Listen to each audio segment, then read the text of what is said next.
هلا رح نتسحر كرمال نصوم أول يوم رمضان.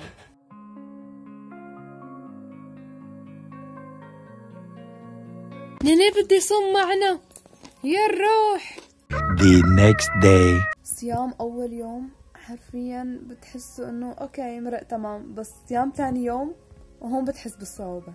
كتير جوعانة وعطشانة وحاسة راسي عم يوجعني، من الصبح دايخة ما بعرف ليه، كل هالشي بسبب الصيام.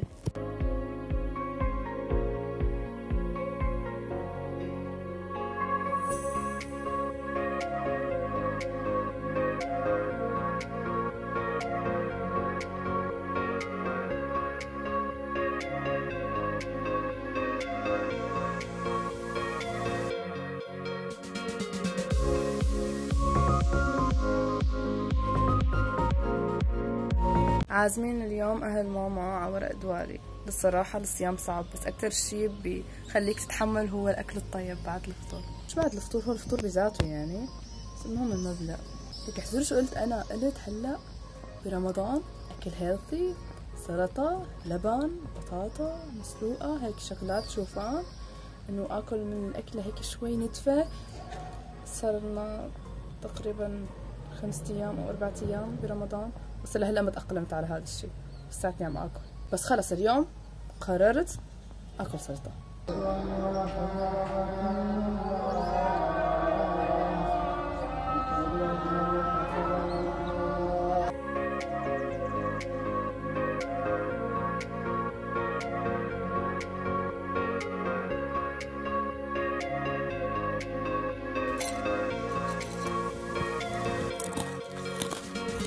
هذا ترتيب حمودة الفن.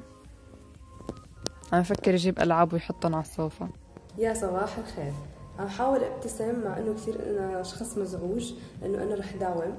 ابشع شيء في الحياة هو الدوام برمضان، بس انا قلت لا يا دلع زودتيه كثير، يعني انه صار لي اسبوعين ما رحت وشكلهم رح يفصلوني، فقلت احسن شيء انه اروح على الجامعة احسن ما يفصلوني. وانا كثير شخص سعيد، يعني شايفين الابتسامة كثير مبسوطة انه انا رايحة على الجامعة برمضان. واو او ماي جاد، فايق الصبح هيك اللي نشاط.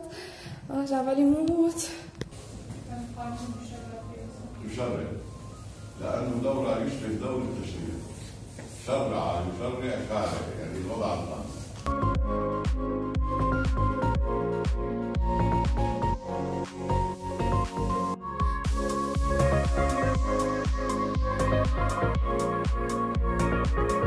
إنه ممر السعادة.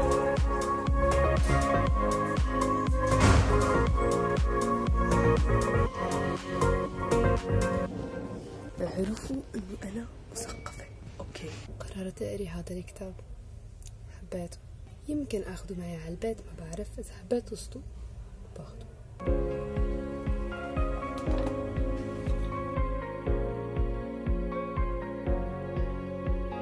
هاي يا جماعة اليوم تاني يوم داوم فيه بالجامعة، واكتشفت شيء كتير بسيط. اكتشفت انه اليوم احد، فانت رح تقولي لي انه اوكي يوم احد شو فيه؟ رح اقول لكم انه انا الاحد ما عندي دوام. انا كنت مفكر الاحد اثنين، ولبست وضليت سهرانة، قالوا تروح علي المحاضرة وراحت، او ما راحت، ما صار اليوم كله اصلا. عن جد لازم ينزلوا قرار يلغوا الدوام برمضان. طالعة على البيت.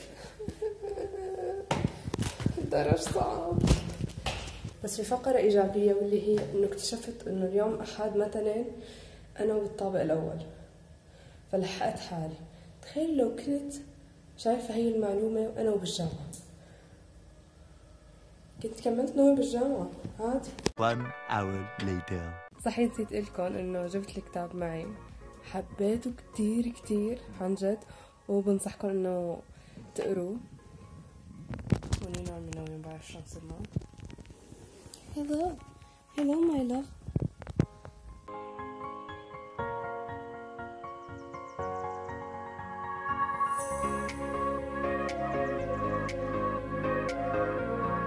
2,000 years later. وحبيت وقف لكم الفلوج لهون لانه في كتير فيديوهات كمان جعبالي نزلها برمضان ان شاء الله قريبا، ترقبوا. واهم شيء حلوين ما تنسوا لي اللايك والاشتراك بالقناه وتفعيل الجرس، هذا اهم شيء لانه اغلبكم ما بيكبس على تفعيل الجرس. بحبكم كتير كتير، ضيفوني حسابي هذا هو على الانستا، عم نزل كتير شغلات وستوريات. باي باي.